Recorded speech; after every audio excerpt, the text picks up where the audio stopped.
এই যে গরম গরম চা তো রেডি হয়ে গেছে। হ্যাঁ তুমি ব্রেকফাস্টের জন্য কিছু ভাবলে? হ্যাঁ ভাবছি সামথিং স্পেশাল, স্যাটারডে মর্নিং বলে কথা, তো কিছু কি ভাবাটা শেষ কখন হবে? ভাবছি। তুমি আগে চাটা তো এনজয় করে নিবে, তারপর হ্যাঁ, চায়ে এক কাপ চুমুক দিয়ে তো আবার চিন্তা ভাবনা করা যায়। হ্যাঁ ভাবছি কিছু বেসন চিলা টাইপের কিছু বানানো যায় যদি। হ্যাঁ হ্যাঁ, দেখি কি বানাবো কি। হ্যাঁ আচ্ছা, তাহলে এনজয় করি, তারপর হ্যাঁ দেখা হচ্ছে।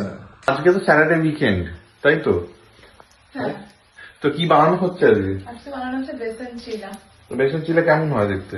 এই তো বেসনের মধ্যে পেঁয়াজ কুচি, লঙ্কা কুচি, ধনেপাতা কুচি, আরো যদি ভেজিটেবল থাকে যেমন গাজর। আচ্ছা বেসন চিলার মধ্যে এগুলোর মধ্যে আছে তোমার কেউ ক্যাপসিকাম দিতে পারে, গাজর দিতে পারে, বিনস দিতে পারে, অনিয়ন্স, তারপরে তোমার কাঁচা লঙ্কা কুচি, ধনেপাতা, এগুলো সবই দেওয়া আছে।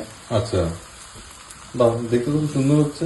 এর মধ্যে আমি একটু দই, জিরে গুঁড়ো, নুন, লঙ্কার গুঁড়ো অ্যাড করে দিয়েছি। Breakfast ready.